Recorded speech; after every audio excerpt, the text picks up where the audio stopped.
Waalaikumsalam warahmatullahi wabarakatuh. Silakan dibuka kameranya. Ya, dari Islam atau dari Kristen? Islam. Udah kelihatan dari jimat di dinding kamu itu kamu Islam. Nih. Ya. Oke. Nah, Apa nih? Itu jimat bukan? Itu jimat bukan? Ini cuma tempelan. Ini tempelan. Apa? Tempelan. Emang boleh? Boleh kah? Ini kalimat la ilaha illallah. Tiada Iya, Tuhan tahu selain saya. Tapi boleh kah? Boleh. Kata siapa boleh? Ya kata saya. Kata kamu. Pantas. Islam itu suka gue bener tadi sama yang sebelumnya nih baca. 4 mazhab sepakat melarang memasang kaligrafi Quran. Nih. Oh. Itu udah Ulama yang melarang. Islam tetap bandel. Ya, itu dia. Makanya ulama aja nggak didengar, apalagi Joseph. Baru kalau misalkan saya lanjutin, kamu nggak bakalan ini nanya sama saya, pasti langsung udahan. Kasihan nanti juga yang lain jadi kecewa. Yang tahu tanya aja. Apa namanya? Pengakuan Yesus ya di Yohanes berapa itu? Yohanes 13. Di Islam juga ada Allah mengakui bahwa dirinya adalah Tuhan. Berarti Yesus dengan Allah sama? Enggak lah. Beda. Loh, kalau gitu ngapain menyamakan pengakuan Yesus dengan pengakuan Allah? Kan kamu menganggap bahwa yang hanya di Kristen ada pengakuan Tuhan, bahwa dia Tuhan. Sementara di Islam tidak ada. Di Islam ada. Di Islam enggak, pertanyaannya enggak seperti itu. Kalau kamu justru mau menyamakan pengakuan Yesus dengan pengakuan Allah, berarti kamu secara tidak langsung mengakui bahwa Yesus itu setara dengan Allah. Karena seharusnya, enggak, gimana sih? Sekarang gini. Kan tadi orang sebelumnya dikatakan bahwa ada enggak pengakuan Allah bahwa dia Tuhan? Ada di Al-Quran ada. Terus Di surah Taha ayat 14 coba dibuka. Innani anallahu, ya. Ya, innani anallah la ilaha illa ana fa'budi wa aqimis sholata li dzikri. Terjemahkan buat kami semua di sini. Innani anallah, sesungguhnya saya ini adalah Allah. Ya, la ilaha illa ana, tiada Tuhan selain aku. Tiada Tuhan selain aku. Stop di situ dulu. Sorry, lanjutin gimana? Tiada Tuhan selain aku. Sembahlah aku. Wa aqimis sholata li dzikri. Ya, dirikanlah salat untuk sholat dan berzikir.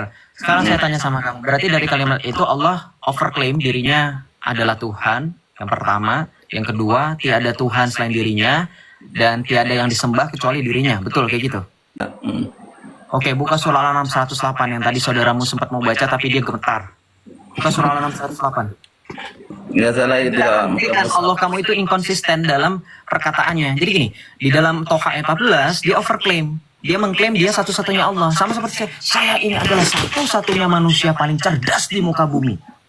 Tidak ada yang secerdas saya. Tidak ada yang mampu untuk menyelesaikan soal dalam kurun waktu 5 menit. Nah, sama seperti itu ilah kamu. Nah sekarang untuk membuktikan omongan saya benar, buka surah Al-An'am 108. Allah kamu itu pikun. Buka. Tolong dibantu bukain, saya nggak pegang mushaf. Oh, nggak pegang mushaf. Kenapa nggak pegang mushaf? Lagi nggak ada. Oh, lagi nggak ada. Harusnya ada dong. Nanti kalau keburu kiamat nanti mushafnya hilang. Ya, kita buka ya. Saya bantu buka. Iya, oke. Nih, Al-An'am 108 baca. Janganlah kamu memaki sesembahan yang mereka sembah selain Allah, karena mereka nanti akan memaki Allah dengan melampaui batas dasar pengetahuan. Demikianlah kami jadikan setiap umat menganggap baik pelajaran mereka, pekerjaan mereka.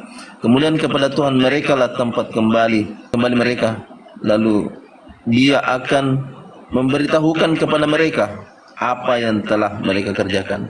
Luar, Allah mengakui ada Tuhan lain dan orang-orang yang percaya kepada Tuhan yang lain itu tempat mereka kembali. Sepakat gak kalau ternyata Allah itu pikun? Ternyata tidak ada yang benar yang diucapkan oleh Allah karena ternyata ada Tuhan lain, ada sesembahan lain, dan Tuhan lain itu juga punya kuasa untuk mengembalikan manusia. Kenapa? Karena gini, kullu nafsin za'iqatul maut. Setiap manusia mengalami maut.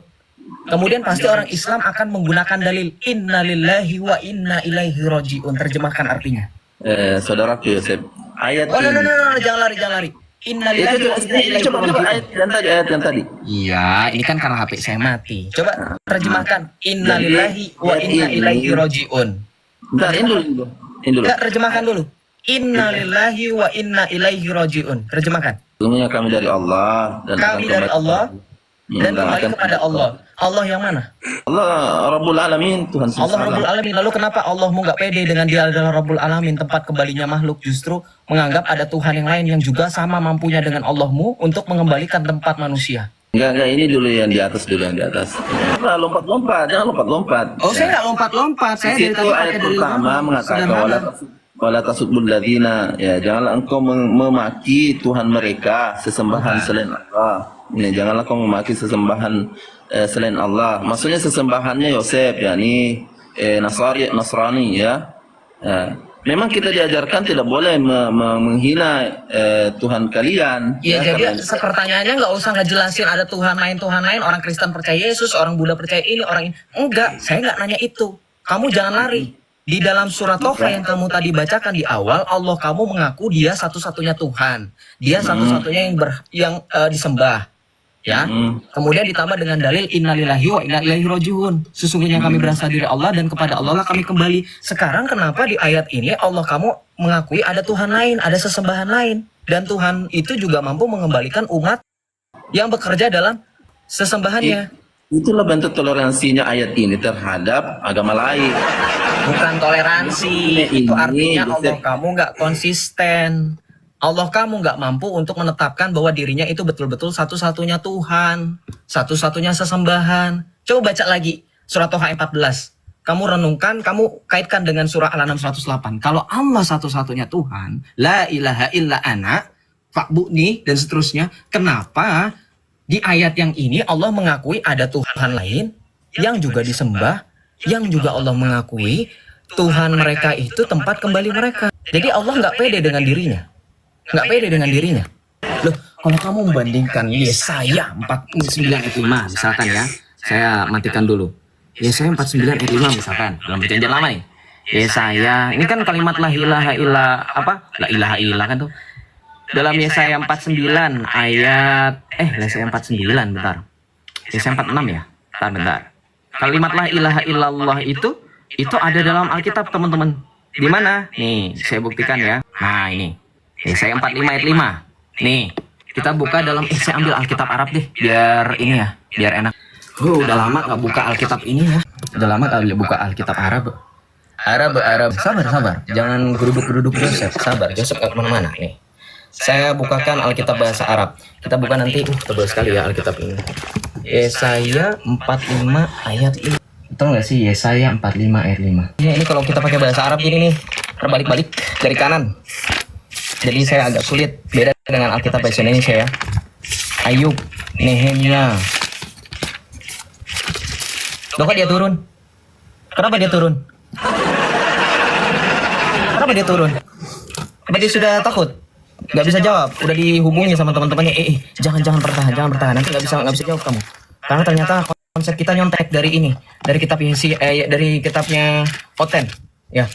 Kami juga ternyata nyomot dari kitab Yahudi katanya. Kan kita dibilang katanya nyomot gitu kan. Nyomot. Mereka juga nyomot. Nih, Yesaya 45 mana yang tadi saya bilang saya lelet. Kamu bantai nih. Yesaya 45 ayat 5. Quran kamu tuh nyontek, ya. Ana Rabbul akhir, ya. Dia bilang Allah itu adalah Rob, ya. Wasiwaya, artinya tidak ada lain selain aku. Ya judiillah, ya. Jadi dia dikatakan dalam Yesaya 1 Yesaya 45 ayat 5, akulah Tuhan dan tidak ada yang lain kecuali aku, tidak ada Allah. Nah, sama seperti kalau kamu buka dalam Alkitab Arab yang lebih standar, ini di dalam Yesaya 45 ini, yang sudah saya rangkum kemarin pada saat ibadah keluarga. Ana Rabbu wa laisa akharu la ilaha siwaya. Artinya apa? Ini kata la ilaha itu sudah ada dalam kitab Yesaya. Yang berarti akulah Tuhan dan tidak ada yang lain, tidak ada ilah selain aku. Nih Yesaya 45. Jadi kalimat la ilaha illa itu sudah ada dalam Alkitab bahasa Arab. Oke, kita lanjut.